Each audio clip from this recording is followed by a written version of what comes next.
Olá, bem-vindo ao Guia Definitivo sobre Hemorroidas. Você vai ver o que são as hemorroidas, quais são os sintomas e quais são os tratamentos. Para fazer esse vídeo, eu me baseei no Guia Definitivo da Cleveland Clinic, que eu vou deixar o link aqui abaixo. Não tem nada diferente do que eu já falei aqui no canal, mas eu quis agrupar tudo, colocar de uma forma bem didática para todo mundo entender. Então vamos lá, vamos dar uma olhada nisso.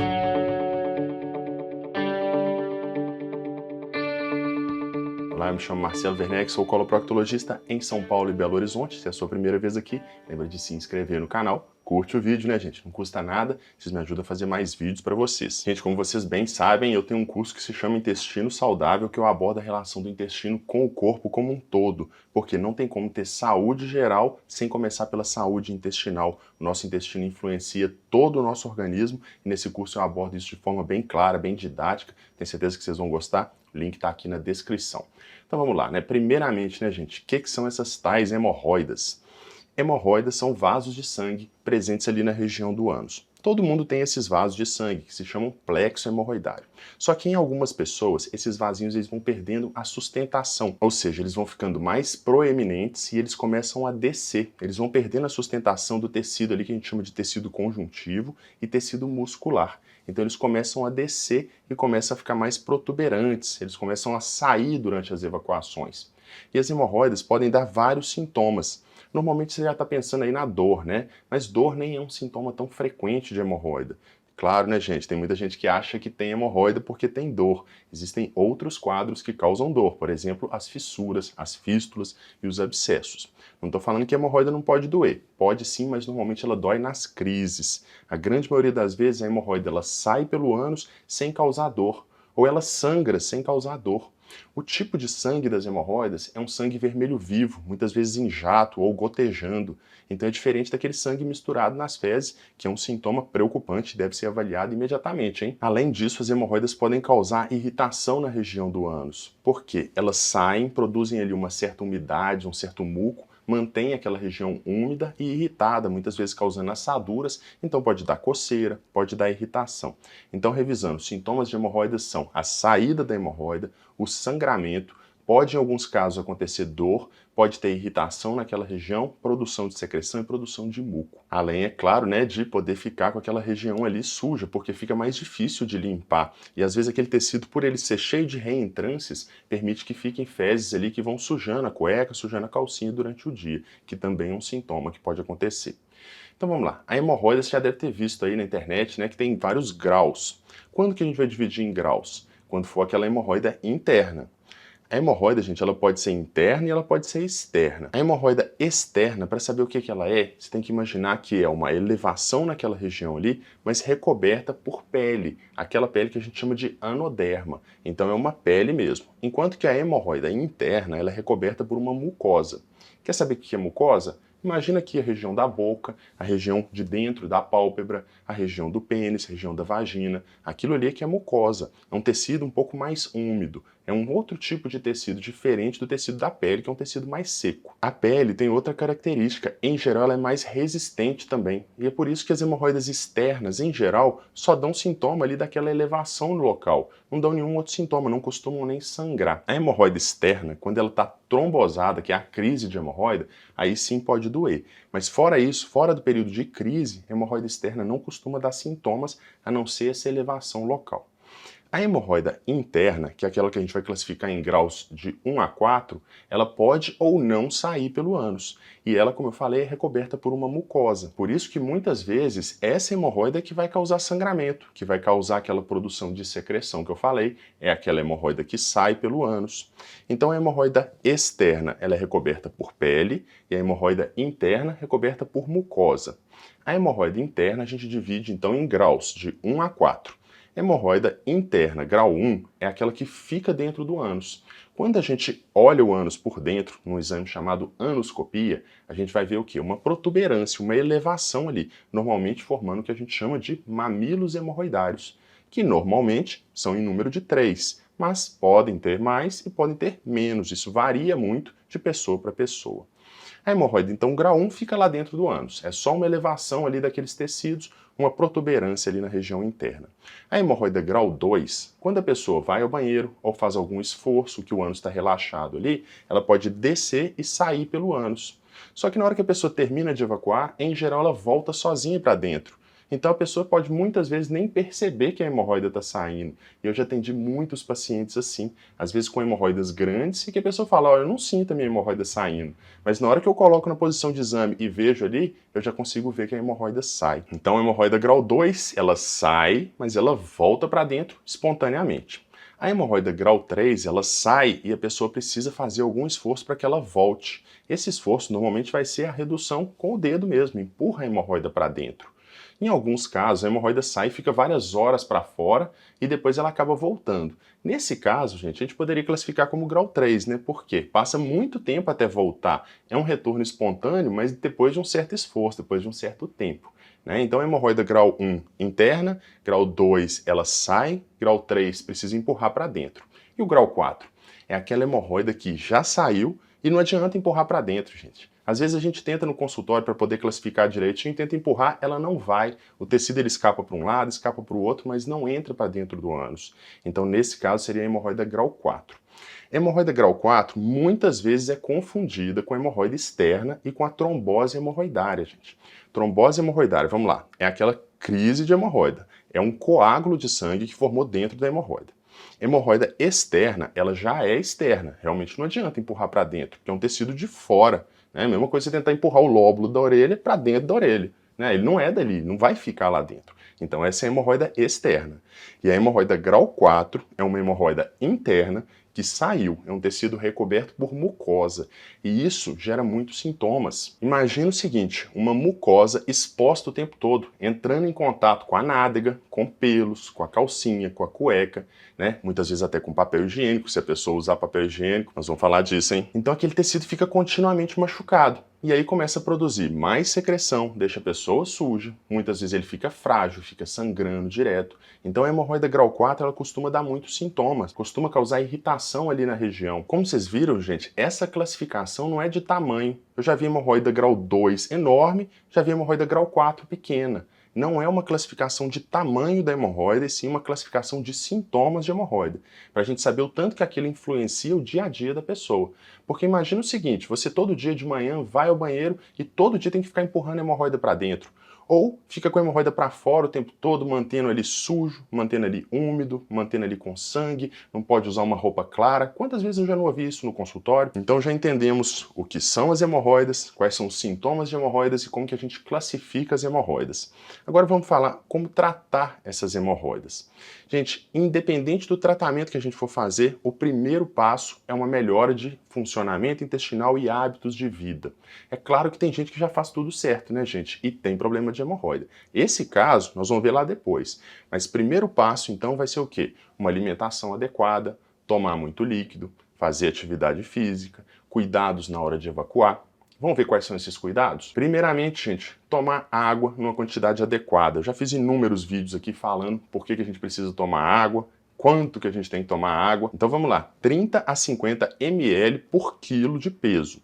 Só que é do peso ideal. Se a pessoa está com um peso em excesso, a gente não vai usar essa regra. Não adianta, né? A gente pegar uma pessoa de 200 quilos, vai ter que tomar 6 litros de água por dia no mínimo.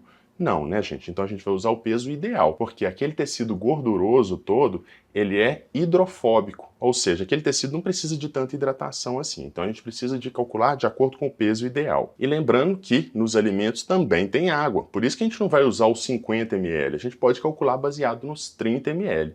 Então, se a gente pegar uma pessoa que o peso ideal dela é 70 quilos, precisa tomar mais ou menos 2 litros e 100 por dia de água. Próximo passo, comer fibra, gente. Fibra vai manter o líquido nas fezes. Então, se a gente não come fibra, você pode tomar o tanto de água que for, porque essa água vai ser absorvida e vai ser eliminada na urina. A gente precisa de fibra para manter a água no cocô, para que o intestino funcione bem. Se o cocô está duro, o intestino não vai funcionar bem, não consegue fazer a propulsão daquelas fezes. E o que tem fibra? Olha, gente, eu já vi muita gente confundindo o que é fibra, hein? Isso aqui não é fibra muscular, não, tá? Carne não tem fibra, não. A fibra vai estar presente nos vegetais e ela pode ser fibra do tipo solúvel ou insolúvel. A maioria dos alimentos que tem fibra vai ter os dois tipos de fibra, mas alguns vão ter mais ou menos. Então, onde que a gente vai encontrar principalmente as fibras? Olha, gente, a melhor opção em termos de quantidade de fibra são os farelos, né? Então, farelo de trigo, farelo de aveia, a linhaça. Então essas são excelentes fontes. A gente pensa logo o quê? Nas folhas, né? Se eu te falar que a alface tem 2 gramas de fibra a cada 100 gramas, você acredita? Ou seja, folha é uma fonte de fibra, mas nós temos outras melhores. Mas, como eu já falei inúmeras vezes aqui, gente, o principal erro na dieta é não comer salada, hein? Tem que comer folha. Então não pensa só na fibra. A salada, as folhas, tudo que tem ali na salada tem vários fitoquímicos que são super saudáveis pra gente e além disso são fontes de fibra, hein? Se a gente for pegar então aí para homens e mulheres, os homens deveriam comer 38 gramas de fibra por dia. E as mulheres 28 gramas. Quando a gente ouve assim parece que é muito pouco, né, gente? 38 gramas, 28 gramas, mas como eu falei, a quantidade é muito variável por alimento. E é por isso que a gente tem que pegar de várias fontes diferentes. Porque se a gente fosse comer 38 gramas de fibra só em alface, já pensou? Vai comer mato o tempo todo. Se a pessoa está tendo dificuldade de chegar na quantidade de fibra somente com a dieta, a gente pode usar suplementos de fibra e tem inúmeros tipos hoje no mercado. Eu já fiz um vídeo falando quais são os principais tipos, né? Não é vídeo patrocinado, fica à vontade para conhecer. São vários tipos que a gente pode usar de suplementos mesmo para aumentar essa quantidade de fibra em quem não está conseguindo somente com a dieta. Fora isso, né, gente, para controle de sintomas de hemorroidas, a gente deve evitar certos alimentos que podem, a princípio, causar irritação. Aí você pensa direto na pimenta, né? Mas se pimenta sempre causasse crise de hemorroida e piora de sintomas, quem tem hemorroida nunca poderia comer pimenta, ou todo mundo ia ter problema de hemorroida, ia ter ali irritação, sangramento, não é mesmo? Todo mundo que come pimenta. Não é bem assim. Essa regra não é exata e tem pessoas que podem comer, tem pessoas que vão realmente ter uma piora de sintomas. Fora isso, evitar fritura, embutidos, né, a carne processada, excessos, né, com a bebida alcoólica, né, gente? Tabagismo, tudo isso são hábitos que a gente tem que ter um controle aí, hein, gente? Muito cuidado com isso. Beleza, então nós vimos aí alguns hábitos de alimentação e de vida, mas agora nós vamos falar de um outro. Sabe de quê? Celular. Celular no banheiro, gente, é um problema. Quando a pessoa fica muito tempo no banheiro, o ânus está relaxado, as hemorroidas estão mais tendendo a descer, mais cheias de sangue. Isso vai causando o quê? Um aumento gradual das hemorroidas com o passar do tempo. Aumenta o risco de sangramento, aumenta o risco de trombose. Então, o celular, né, ou o smartphone aí, ó, não é para levar para o banheiro. Na verdade, o momento de evacuação deveria ser só para isso. Vai lá, evacua e sai, porque quanto mais tempo que passa ali, mais chance tem desse aumento. Eu já vi inúmeras pessoas que levam ali notebook, tablet, fica resolvendo a vida toda, passa ali 1 hora ou até mais no banheiro.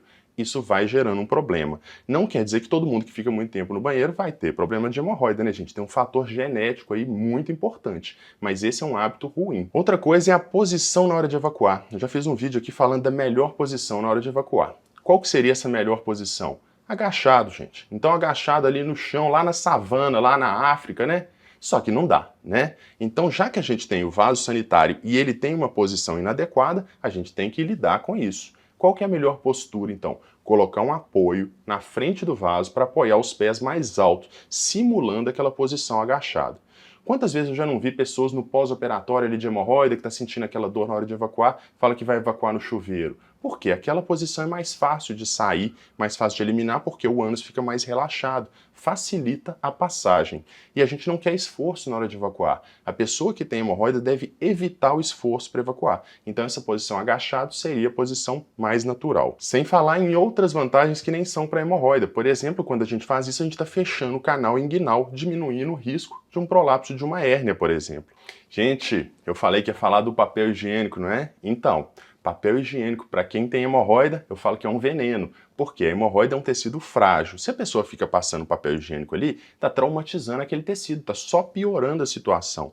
O melhor para a pessoa que tem hemorroida é lavar após evacuar e lavar com cuidado. Né, gente? Não é para passar inúmeras vezes ali um lenço umedecido, esfregar, passar o sabonete. Não é isso, né, gente? É lavar com cuidado. Lembra que é um tecido frágil, tá bom?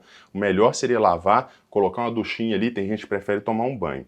Se não der para lavar, aí sim, a melhor opção seriam os lenços umedecidos, de preferência aqueles para recém-nascidos, sem perfume, sem cheiro, né? Sem muitos aditivos químicos ali, para poder fazer essa limpeza com cuidado. Depois que terminou, seca ali um pouquinho. Nessa hora poderia usar o papel, mas o papel é só encostando ali, só para absorver aquela umidade, não é friccionando a região. Então tá, essas foram as medidas gerais, mas e aí, daqui para frente, o que a gente faz? A pessoa faz tudo certo, né? Já mudou ali os hábitos de vida, na hora de evacuar tá tomando esses cuidados, mas o intestino continua ainda preso. Nesse caso, a gente pode precisar de alguns laxantes. Laxante, gente, já falei num outro vídeo, se você precisa usar laxante, você precisa de acompanhamento médico. Laxante não deve ser usado de forma indiscriminada. Muitas vezes esses laxantes que são vendidos aí sem receita, sem controle, eles são irritativos para o intestino, podendo causar uma dependência deles, a pessoa não consegue tirar e eles podem até piorar um quadro de constipação. Então, se você precisa de laxante, procure atendimento, procure um coloproctologista,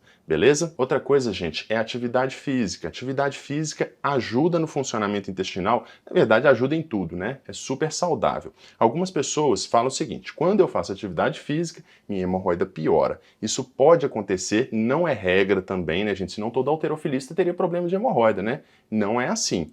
Mas tem pessoas que, de fato, quando fazem atividade, tem crise de hemorroida. Essas pessoas têm que tratar a hemorroida e não parar a atividade física, né? Então você deve fazer atividade física dentro das suas limitações, né? Procura um cardiologista, olha se o coração tá bom, se não tem nenhum problema, começa a fazer de forma orientada. Então beleza, mudou os hábitos de vida, o intestino tá funcionando, ó, joinha, tá cuidando, na hora de ir ao banheiro, tá evacuando direitinho, não tá usando o celular, tá limpando direitinho ali. E aí, os sintomas persistem, a pessoa continua tendo sangramento e prolapso de hemorroida, crise de hemorroida, e aí?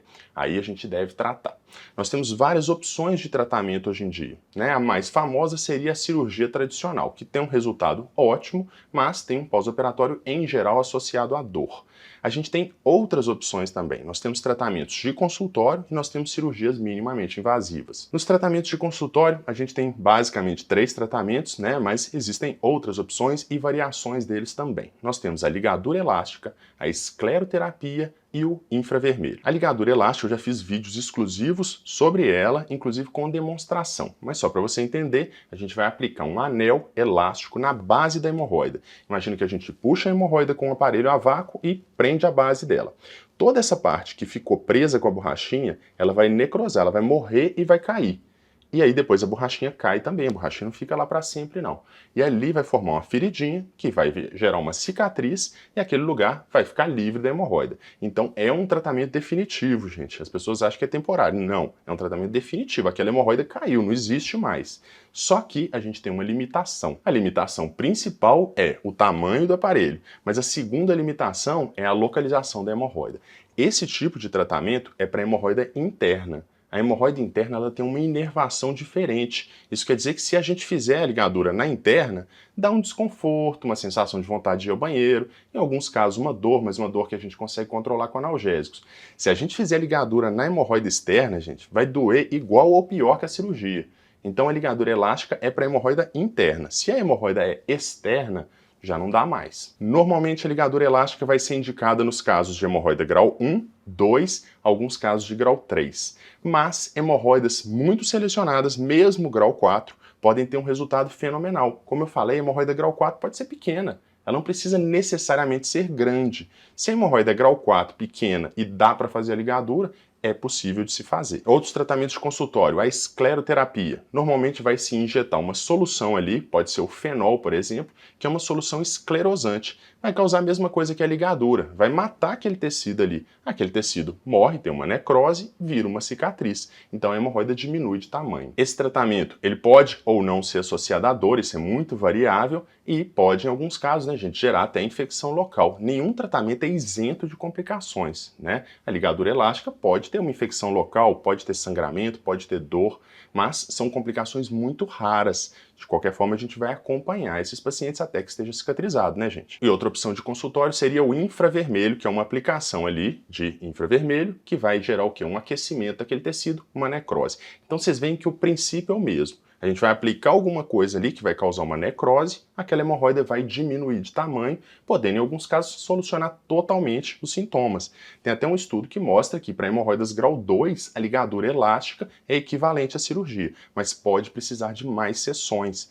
Todos esses tratamentos a gente pode fazer uma ou mais sessões até resolver o problema. Lembrando então que tem que ser bem indicado, né, gente? Quando vocês pesquisam aí na internet lá, ó, qual o melhor tratamento de hemorroides, vocês vão ver números, porque depende de cada caso, depende da localização, do tamanho da hemorroide. Ok, então vimos tudo aí da parte de consultório. E aí, não resolveu ou não era indicado? E aí, o que sobrou? Realmente cirurgia.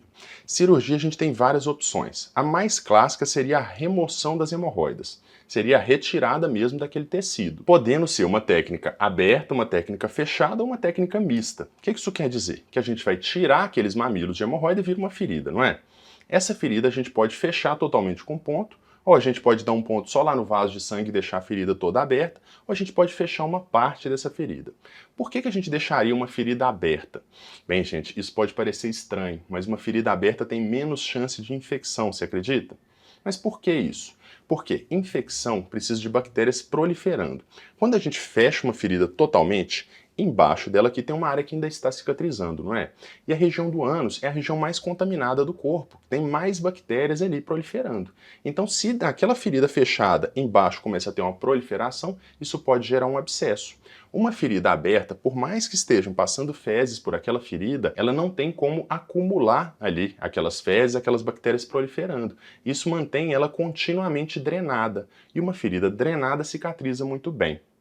Mas aí você pode pensar, mas a ferida aberta dói demais, doutor. Não necessariamente. Os estudos não mostram diferença estatística na dor entre técnica aberta ou técnica fechada. Normalmente o que causa dor na cirurgia de hemorroida é aquela passagem do ânus, ali da região da hemorroida interna para externa, e a exposição do músculo do ânus que gera um espasmo ali, o músculo fica tenso, fica travado. Isso gera uma dor que muitas vezes dura por várias horas. Pois é, então a cirurgia de hemorroida ela é associada à dor. Para tentar resolver esse problema surgiram técnicas minimamente invasivas. Entre essas técnicas nós temos principalmente o THD, o PPH e o Rafaelo. Como eu falei, né, gente, existem outras e existem variações também dessas técnicas.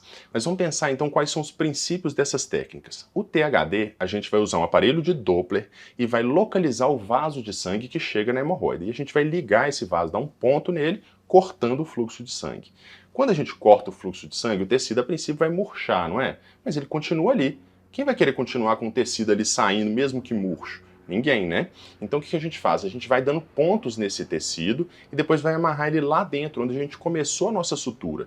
Com isso o tecido murcha e fixa lá. Então é uma cirurgia muito anatômica. O tecido ele vai voltar para o local onde ele deveria estar e ele vai ficar muito menor, resolvendo o problema da hemorroida, resolvendo os sintomas e de uma forma mais anatômica. Agora vamos ver a técnica PPH, ou técnica com grampeador. A gente vai introduzir um grampeador ali circular. O que ele faz? Ele tem uma ogiva que encaixa no grampeador e faz uma emenda cortando aquela mucosa. Então não é que seja uma técnica sem corte, é uma técnica que corta e já grampeia. Então é diferente do THD. O THD não tinha corte. Essa técnica tem um corte que já fica grampeado, então já fica totalmente fechado. Essa técnica também é para as hemorroidas internas e é associado, em geral, a pouca dor no pós-operatório. Só que essa técnica tem uma desvantagem. Ela tem complicações que são inerentes somente a essa técnica. Quais são essas complicações? Principalmente estenose do ânus, ou seja, tira uma faixa circunferencial e, como eu já falei aqui no canal, toda ferida tem algum grau de retração. Então imagina uma ferida que é desse tamanho, no final da cicatrização ela faz isso, ela diminui, podendo gerar então um estreitamento da passagem ali. Fora isso, essa técnica, como é feito um grampeamento ali, durante o grampeamento a gente não tem como avaliar tudo ali que foi pego naquele grampeador. Então é uma técnica que pode, em alguns casos, gerar uma fístula retovaginal, por exemplo, se pegar a parede da vagina. Isso é uma das limitações da técnica. Fora isso, pode pegar outras estruturas, por exemplo, nervos que tem naquela região. Então é uma técnica que tem que ser bem indicada para aqueles casos de prolapso exclusivo de hemorroida interna e tem que ser feito com muito cuidado, avaliando ali, mas lembrando que no momento do grampeador não tem como se avaliar totalmente as estruturas locais. E a técnica Rafaelo seria o uso de radiofrequência dentro das hemorroidas. Imagina que a gente entra com uma agulha na hemorroida e na ponta dessa agulha emite ondas ali que vão causar aquela necrose tecidual, que a gente viu lá atrás, né, na escleroterapia. Lembra que injeta ali e causa necrose? Só que essa aí vai ser por radiofrequência. Então vai causar uma necrose daquele tecido para que ele murche, cicatrize, forme uma cicatriz fixando ali, reduzindo o tamanho da hemorroida e resolvendo os sintomas também. Essas técnicas, vocês viram que eu falei que elas atuam nas hemorroidas internas, não é? E naqueles casos que a pessoa tem hemorroida externa ou hemorroida mista?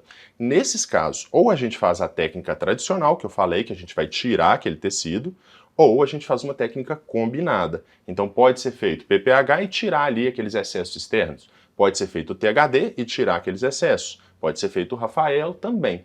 Né? Então a gente pode combinar essas técnicas, tendo a vantagem de não ter aquela ferida na passagem, que eu falei que é o que mais gera dor, e resolvendo totalmente o problema das hemorroidas. Agora clica no link que está abaixo aqui na descrição, que é do meu curso Intestino Saudável. Lá eu abordo a relação do intestino com o corpo humano, com a saúde geral. Se você quer viver mais e viver melhor, tem que começar pelo intestino, esse curso vai te fazer muito bem. Para isso, acessa meu site, toda semana eu posto textos de qualidade para vocês sobre saúde intestinal. E meu Instagram está crescendo graças à participação de vocês, corre para lá, @dr.marcelowerneck. Lá quase toda semana eu tenho feito umas caixinhas de perguntas, algumas interações para conversar com vocês. Grande abraço, vejo vocês na próxima.